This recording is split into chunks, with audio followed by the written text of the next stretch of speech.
आपके साथ रिंकल गुप्ता। कुरुक्षेत्र में 18 साल के युवक की ब्रह्म सरोवर में डूबने से मौत हो गई। मृतक युवक की पहचान साहिल के रूप में हुई है। पुलिस मौके पर पहुंची और गोताखोरों की मदद से साहिल को बाहर निकलवाकर अस्पताल में दाखिल करवाया, जहां पर इलाज के दौरान डॉक्टरों ने युवक को मृत घोषित कर दिया। पुलिस ने इसकी सूचना साहिल के परिजनों को दे दी है और शव को परिजनों के हवाले कर दिया है। थाना संध में चल के यहाँ कीर्तन करके थे, दो छाँव में लड़के वहाँ बड़ा सरोवर में नहा रहे थे। नहाते नहाते एक लड़के ने ऊपर से छलांग मारी और डूब गया, उसकी मौत होगी। उसको यहाँ से निकाल के हॉस्पिटल आए, डॉक्टर साहब उसको मृत घोषित कर दिया। तो सर क्यों पता लगा है कि जो ब्रह्म सरोवर पर चारों तरफ कैमरे लगाए गए हैं, लेकिन वो कैमरे बंद पड़े हैं। क्या पुलिस ने इसके लिए कुरुक्षेत्र विकास बोर्ड को कोई नोटिस वगैरह भी दिया है? क्या नहीं मालूम, वो कैमरे चल रहे बंद पड़े हैं, लेकिन डूबा नहीं, उसको तुरंत निकाल लिया था गोताखोर ने और तुरंत हॉस्पिटल में उसको इलाज के लिए दिया। वहीं एनआईटी 1 नंबर मार्केट स्थित मिलाप दवाखाना चौक पर पहली मंजिल पर बनी 3 दुकानों में भीषण आग लग गई और ये आग रेडीमेड कपड़े के शोरूम में लगी थी, जिसके बाद काफी मशक्कत के बाद दमकल की गाड़ियों ने आग पर काबू पाया। जानकारी के मुताबिक आग शॉर्ट सर्किट के चलते लगी। जब आग लगी तब दुकानें खुली नहीं थी, जिसके चलते किसी के हताहत होने की सूचना नहीं है।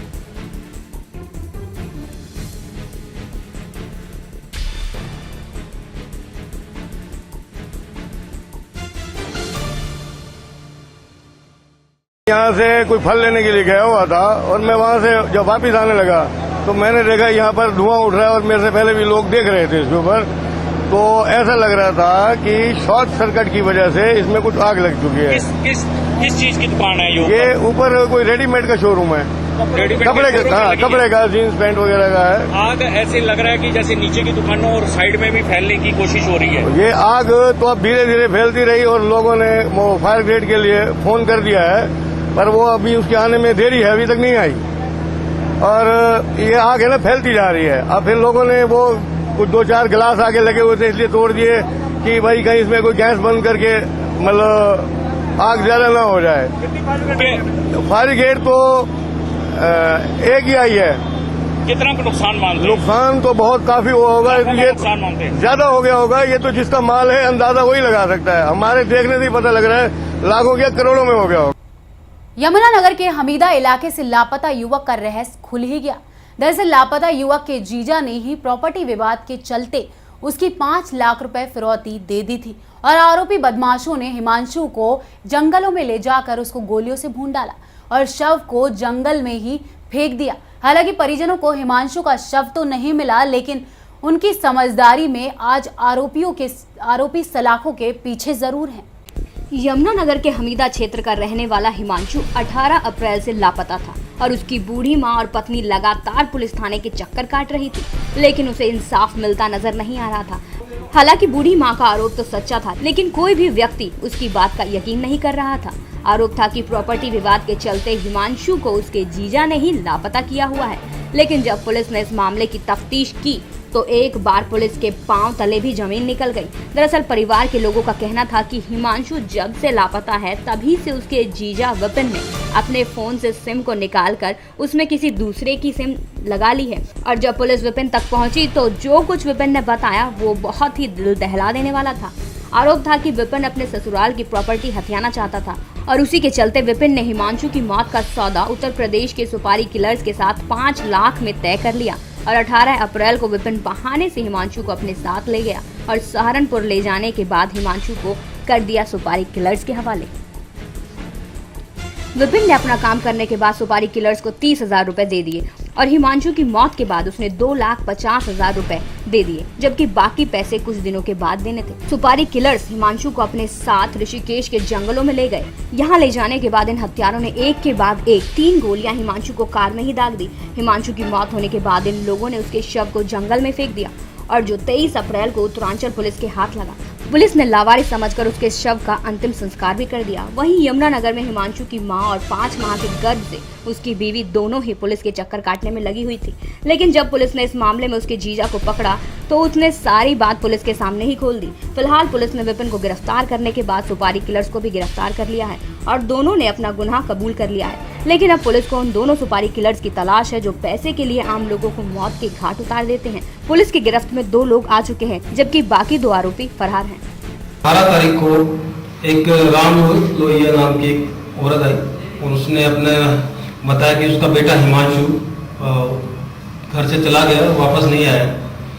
तो 20 तारीख को हमारे पास ये आई। 20 तारीख को हमने मुकदमा दर्ज कर दिया इसके उसमें बिहार पे। तो इसकी तफ्तीश चालू कर दी। हम लोगों को तफ्तीश में पता चला इन्वेस्टिगेशन में कि इसके जीजा विपिन कुमार जो सहारनपुर में रहता है उसके ऊपर थोड़ा शक हुआ, उससे पूछताछ की गई। कल वो उस दिन से ही अपने घर से गायब था, तो कल उसको पता लगा कि मुखबिर ने बताया कि वो सहारनपुर में है। तो वहां से उसको लिया, उससे पूछताछ की। पूछताछ करने पर बताया कि उसने कि 5 लाख रुपए में एक जितेंद्र नामक शख्स है जो ड्राइवर है, तो उसको 5 लाख रुपए दिए थे अपने साले हिमांशु को मरवाने के लिए। और उस 5 लाख में विपिन ने जितेंद्र को पैसे देने के बाद विपिन और जितेंद्र और अमित एक अर्जुन नाम का लड़का था जिन्होंने उसको यमुनानगर से सहारनपुर बुलाया और वहां पे एक गाड़ी डिजायर में बिठाकर जबरदस्ती बिठाकर देहरादून और ऋषिकेश रोड पर ले जाकर उसको गोली मारकर उसकी हत्या कर दी और वहीं पर उसकी लाश को रोड के साथ में डाल दिया। तो इस पूरे मामले में जो निकल के आया है, कोई प्रॉपर्टी विवाद था या क्या था इनका जिसके चक्कर में ये सुपारी दी गई? बस उनको आपस का कोई झगड़ा था और जिसके बिहार पे इनकी आपस में कोई रंजिश हो गई। इनका विपिन से पूछताछ करने पर पता लगा कि इनका आपस में कोई झगड़ा हो गया था और उसके बाद उसी बात को लेकर इसके कुछ मन में था कि इसको मारना है या क्या करना। उसी का एक रिजल्ट है कि इसने मरवाया। और उसके बाद जो पुलिस की कार्रवाई है उसमें हमारे एसपी साहब के दिशा निर्देश अनुसार हमीदा चौकी इंचार्ज और उसकी टीम ने बहुत बेहतरीन काम किया और ये एक ब्लाइंड मर्डर था जिसको पूरा पर्दाफाश करके सामने लेके आए। 5 लाख में बात हुई थी, 2.5 लाख इन्होंने काम होने के बाद देने तो करे थे उन्हें। उनसे फिर हम गाड़ी में मतलब सहारनपुर से ले गए अपने साथ ही 2 बंदे और थे साथ में। उन्हें वहाँ ऋषिकेश ले गए। ऋषिकेश ले जाने के बाद उन लोगों का कत्ल करके गोली मार कर उनके खाए में डाल दिया। कितने जाने थे तुम लोग जब गोली मारी? 3 जने थे हम उस टाइम, एक मैं था और 2 लड़के हो गए। कितने पैसे एडवांस में? 30,000 रुपये दे दे बस खर्चे के लिए। और टोटल कितने पैसे? 5 लाख रुपए दिए टोटल।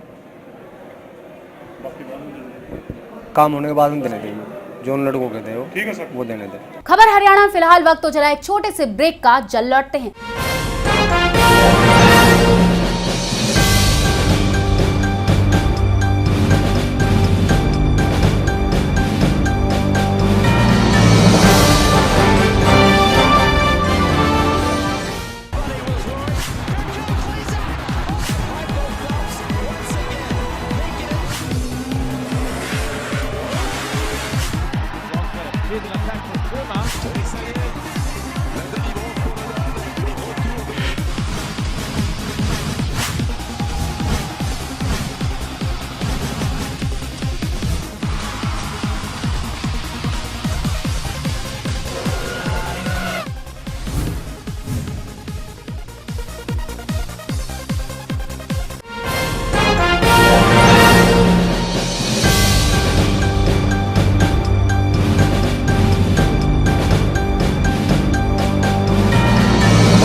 ब्रेक के बाद आपका फिर से स्वागत है खबर हरियाणा में। चलिए करते हैं रुख कुछ और खबरों का।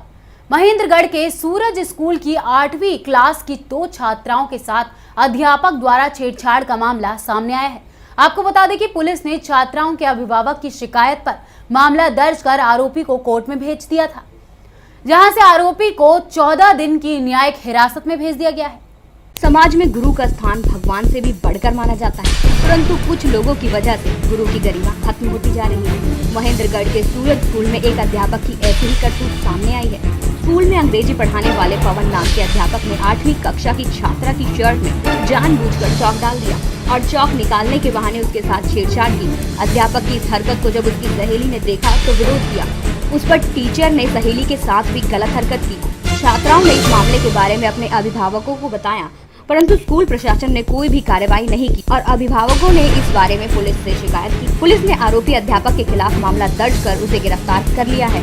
वहीं उसे कोर्ट में पेश कर 14 दिन की न्यायिक हिरासत में भी भेज दिया है। महेंद्रगढ़ में 3 दिन में छात्राओं से स्कूल में अध्यापकों के द्वारा छेड़छाड़ की ये दूसरी घटना है।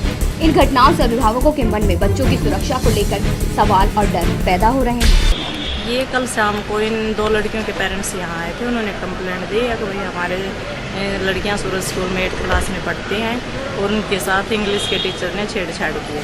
उनके कंप्लेंट पे हमने उनके खिलाफ मुकदमा दर्ज कर दिया, उसको अरेस्ट कर लिया और अब कोर्ट में पेश करके न्यायिक हिरासत में भेज दिया गया। कितने दिन के लिए न्यायिक हिरासत में? 14 दिन के लिए। आरोप लगाए थे कि एक लड़की रिया नाम की लड़की, उसने इंग्लिश टीचर पढ़ाते मेरी पॉकेट में उसने चौक डाल दिया और बुरी नीयत से चौक उसने अपने आप निकाल लिया। फिर मेरा बुरी नीयत से हाथ पकड़ लिया। दूसरी साइड में दूसरी लड़की बैठी हुई थी, उसने ऑब्जेक्शन किया तो उसका भी हाथ पकड़ा और उसके कमर में हाथ डाला।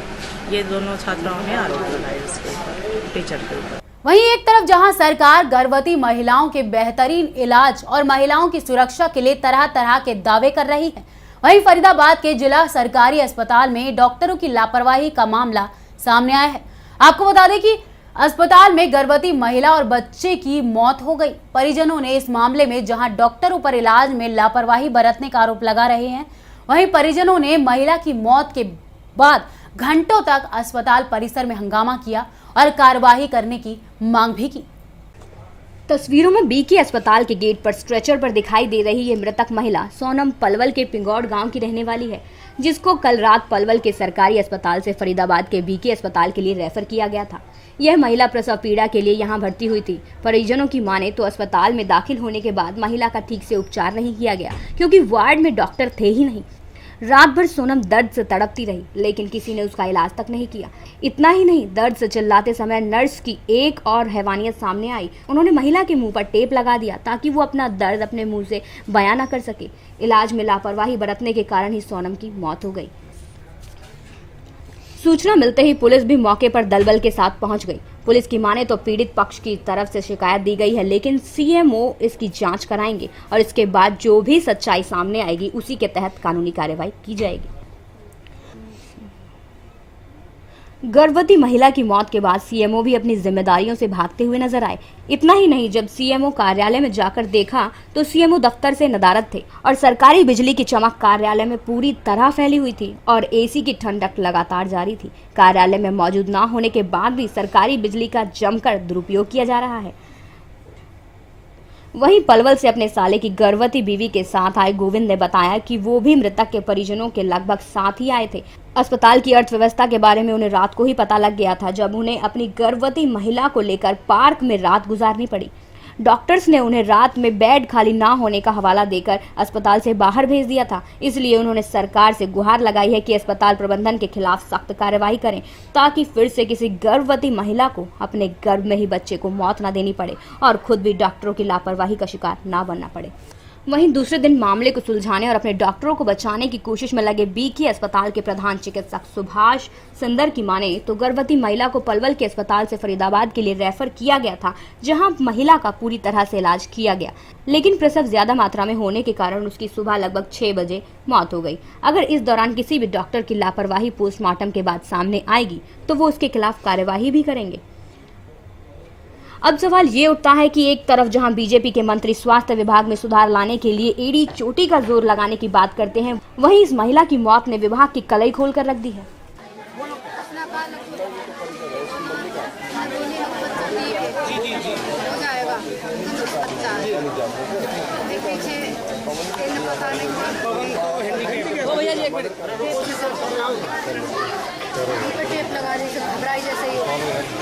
मुंह पर टेप किसने लगाया था? मैडम ने लगाई है। मैडम ने लगाया था जी। फिर किस मैडम कब लेकर के आए थे आपके लिए?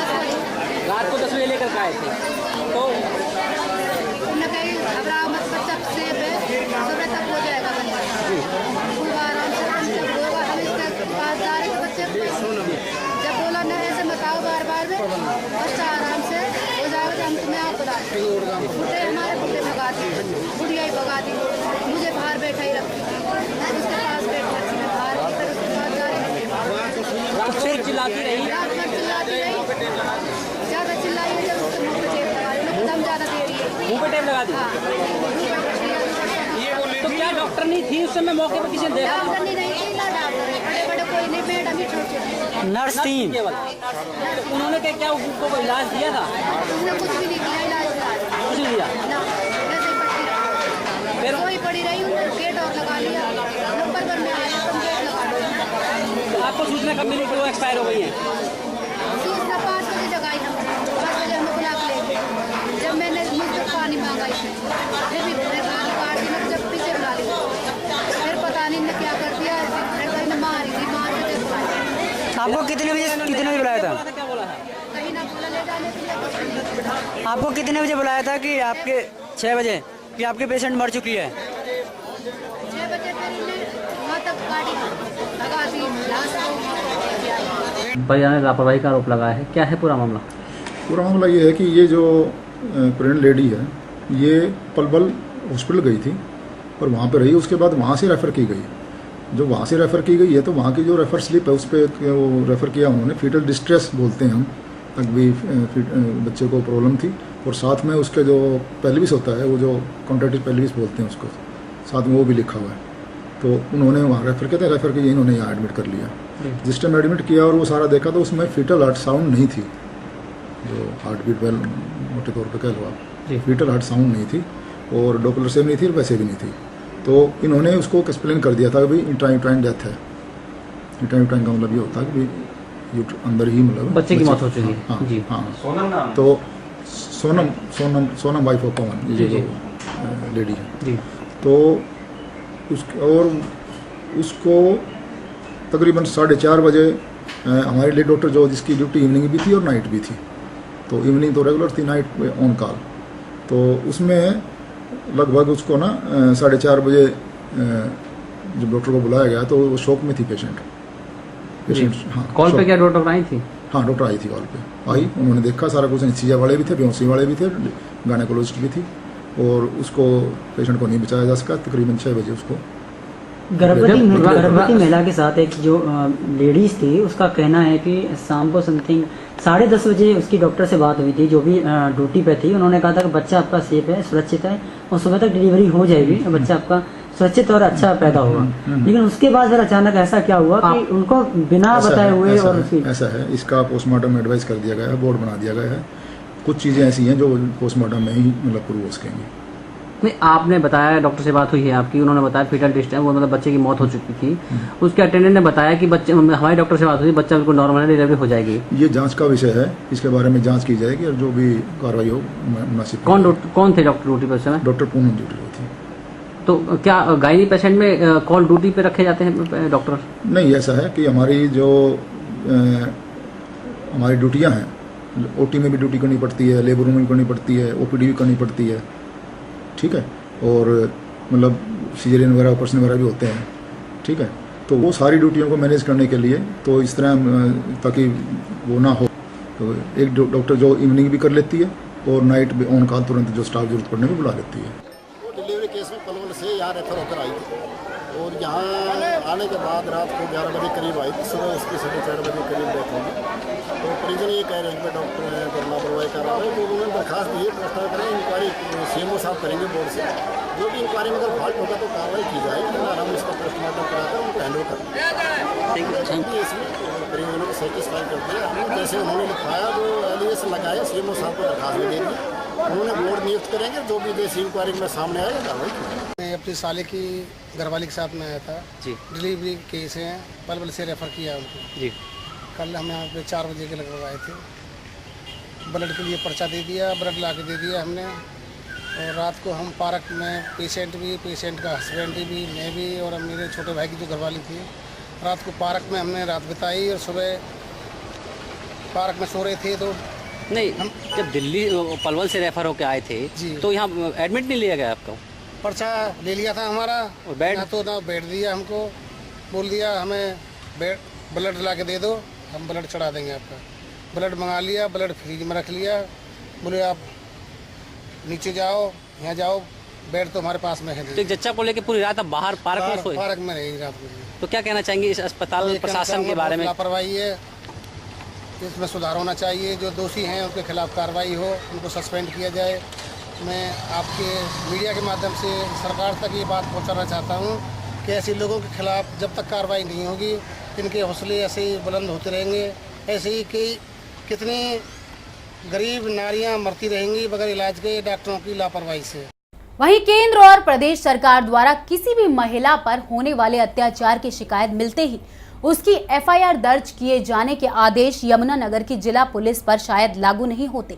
यही कारण है कि अपने साथ हुए बलात्कार के प्रयास के मामले में एफआईआर दर्ज करवाने के लिए एक नाबालिग पिछले कई दिनों से थाने और पुलिस अधिकारियों के चक्कर काट रही है और पुलिस आरोपियों के खिलाफ एफआईआर दर्ज कर कार्रवाई करने की बजाय उस पर समझौते का दबाव बनाने में लगी हुई है। उन्हेड़ी निवासी फुरकान की माने तो बीती 5 मई को उनकी भांजी अपने घर से बाहर बैठकर कपड़े धो रही थी। उस दौरान गांव के 2 युवकों ने वहां पहुंचकर उससे अश्लील शब्द कहे और उसे उठाने का प्रयास किया तो उसने शोर मचा दिया। इस पर आरोपी युवक उसे रिवॉल्वर दिखाकर उसे व उसके भाई को जान से मारने की धमकी देकर मौके से फरार हो गए। इसके कुछ दिन बाद जब उसकी भांजी खेत में रोटी देकर वापस लौट रही थी तो रास्ते में ही रिश्ते में भाई लगने वाले दोनों युवकों ने फिर से लड़की को रोक लिया और उससे खींचतान शुरू कर दी। शोर सुनकर जब वहां लोग पहुंचे तो उन्होंने हाथ में पिस्तौल दिखाते हुए उन्हें जान से मारने की धमकी देने लगे।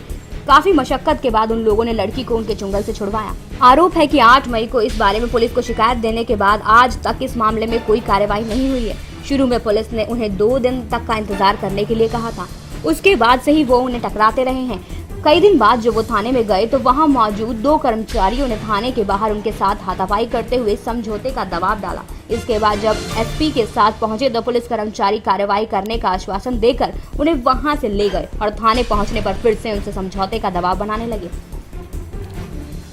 लड़की की मां की माने तो आरोपियों से उन्हें जान का खतरा बना हुआ है, वो उसे उसकी बेटी को मार देंगे। वहीं लड़की के अन्य परिजनों की माने तो उनके सामने ही पुलिस ने फुरकान का गला पकड़कर उसे फैसला करने को कहा था। इतना ही नहीं, पुलिस ने शिकायत के बाद भी ना तो एफआईआर दर्ज की है और ना ही आरोपियों से असला बरामद किया है और ना ही उन्हें गिरफ्तार किया है। इस पूरे मामले पर यमुनानगर के जटलाना थाने के एसएचओ ज्ञानचंद का कहना है कि उन्हें मामले की शिकायत मिली थी। फिलहाल लड़के घर से फरार हैं। उन्होंने खुद ही 2 दिन का टाइम मांगा था। इतना ही नहीं, कार्रवाई ना करने के मामले में एसएचओ साहब क्या कहते हैं जरा सुनिए। उनके अनुसार एफआईआर दर्ज करने से पहले लड़की की काउंसलिंग करवानी पड़ती है और उसके लिए उन्हें कल महिला पुलिस कर्मचारियों को थाने में बुलाया था, जो सारा दिन थाने में बैठी रही। अरे एसएचओ साहब, शायद आपको लड़की और महिलाओं के मामले में कार्रवाई करने की जानकारी ही नहीं है। चलिए हम ही आपको बता देते हैं कि नियमों के अनुसार किसी भी लड़की को कार्रवाई और पूछताछ के लिए थाने में नहीं बुलाया जा सकता। महिला पुलिस कर्मचारी को खुद ही उसके घर जाकर बयान दर्ज करने चाहिए। इतना ही नहीं, इस प्रकार के मामलों में शिकायत मिलते ही पुलिस को तुरंत कार्रवाई करते हुए एफआईआर दर्ज करनी चाहिए। लेकिन इस मामले में तो एसएचओ साहब का अपना ही एक अलग तर्क है। खैर, देखने वाली बात ये होगी कि क्या अब भी पुलिस मामले में कोई कार्रवाई करेगी या फिर पुराने ढर्रे की तर्ज पर चलती रहेगी।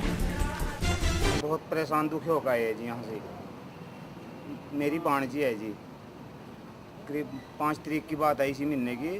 वो अपने घर के बाहर के आगे नलके है, नलके पे कपड़े धो रही थी।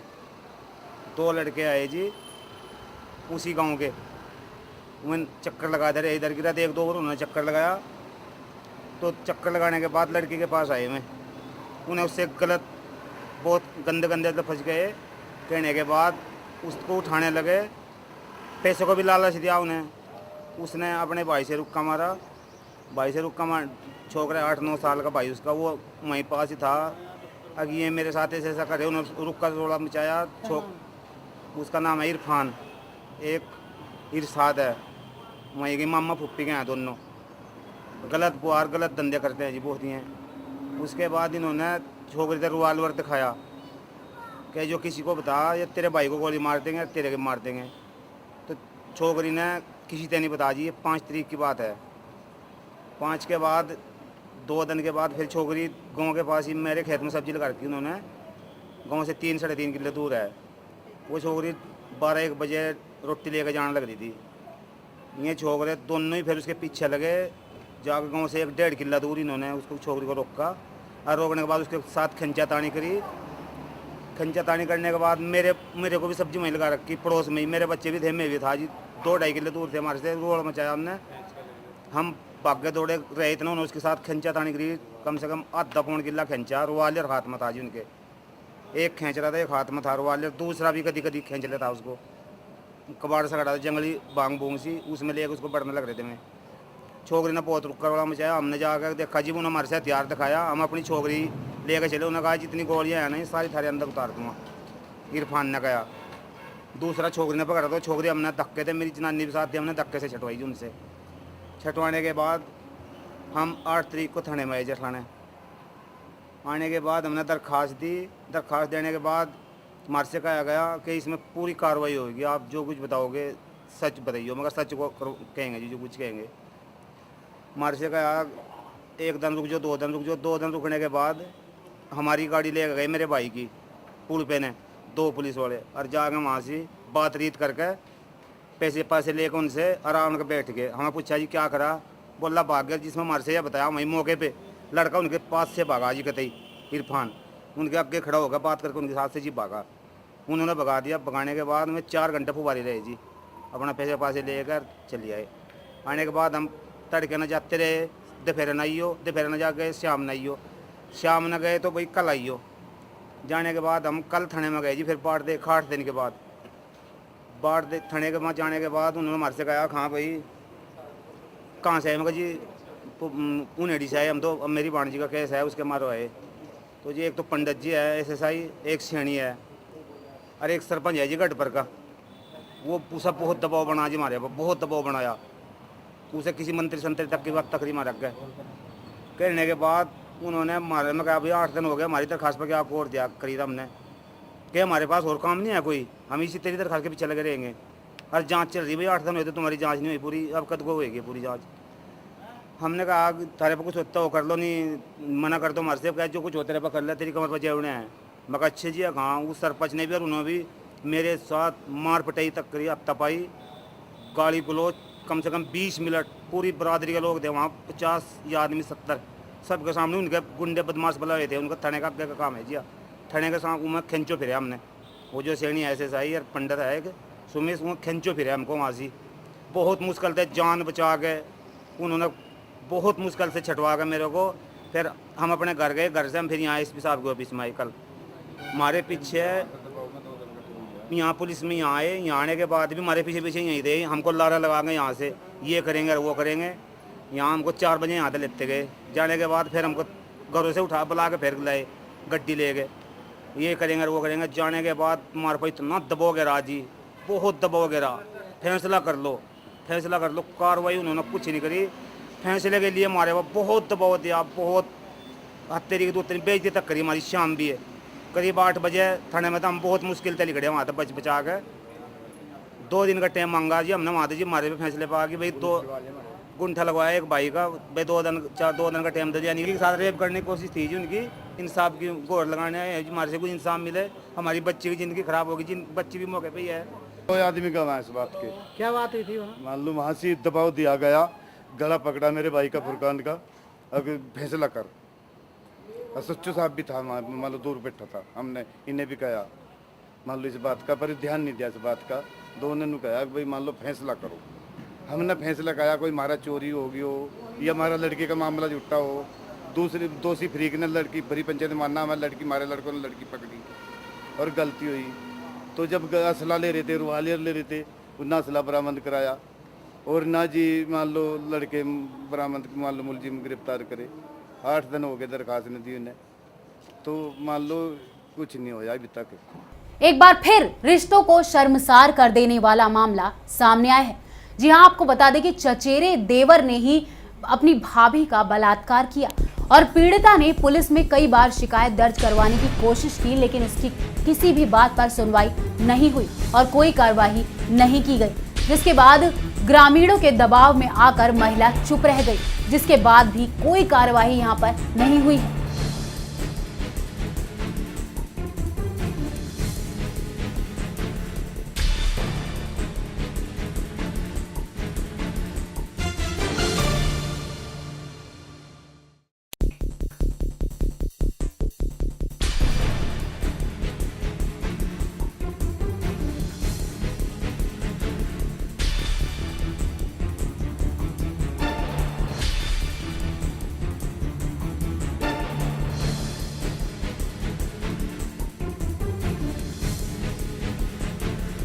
खबर हरियाणा में फिलहाल मेरे साथ इतना ही। मुझे दीजिए इजाजत। नमस्कार।